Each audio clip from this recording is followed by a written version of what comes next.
Hello, let's take a minute to review transitions and the relationships you can establish with transitions.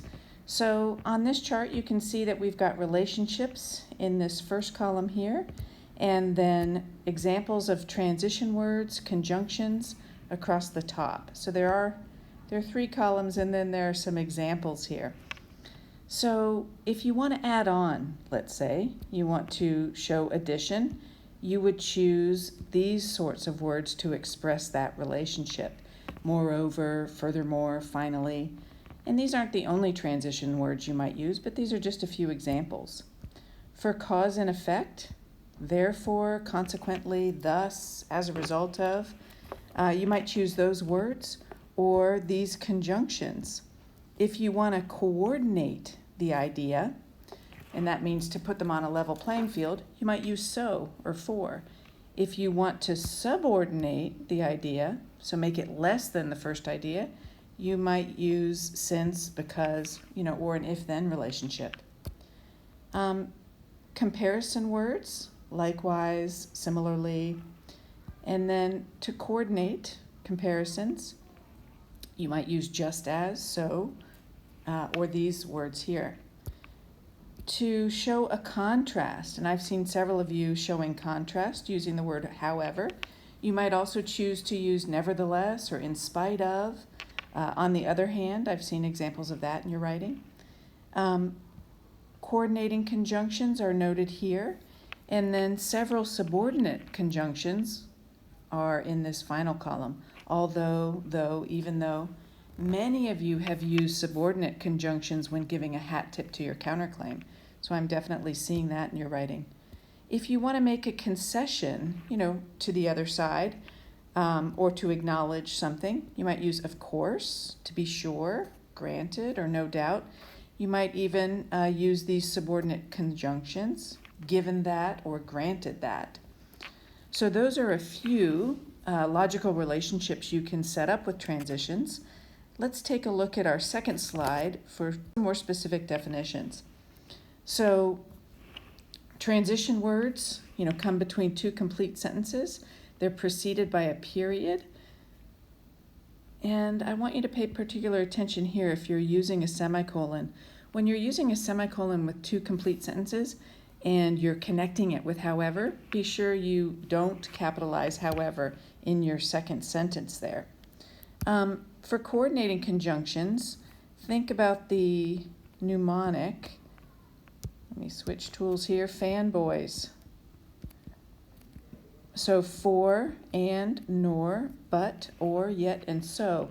These conjunctions put ideas on a level playing field. They make them equal, and they join two complete sentences. Correlative conjunctions operate in pairs, and they connect two parallel phrases or clauses.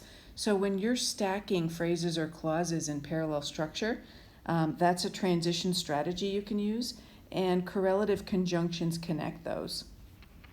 Subordinate conjunctions make one clause dependent or subordinate to the other.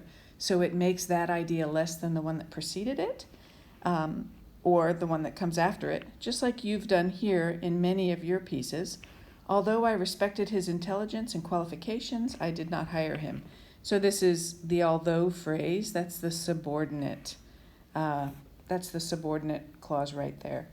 Additional strategies I've seen you using are repeated words, right? For transitions, and I've seen some folks using some quotes to connect ideas as well. So let's take a look at an example on our third slide. Alrighty, so I've highlighted some repeated words that this writer uses as transitional devices, and I'm going to read through it quickly and just comment a little bit. How big of a worrier are you? Got a big test coming up and won't stop worrying about it? If so, you're not alone. People today are constantly dreading the possible outcomes that come with an event. However, constantly having anxiety over what will happen next will not prepare you for the future.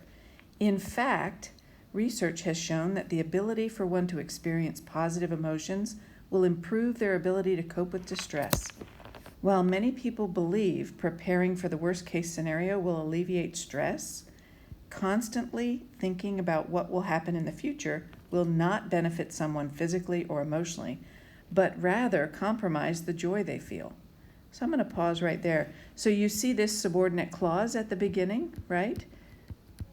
A nice connection there. And you see the conjunction used to express a contrast and addition here, in fact. Maya Angelou once said in her book, I Know Why the Cage Bird Sings, to hope for the best and prepare for the worst. Yet, even though the quote states hope for the best, people tend to dwell on the second part of the phrase, which is prepare for the worst. People, particularly students like me, tend to adhere to the preparing for the worst segment as our parents constantly remind us of the importance of every single test. Typically, after every test, we have to prepare for the possibility of getting the worst grade possible and dealing with the emotional consequences that come with that. So one effective strategy I see this writer doing is connecting with just some repeated language and conjunctions here. So we've got worst, yet, people, typically after adding on and then adding on again. So this is one way that you can use transitions to create relationships between your ideas.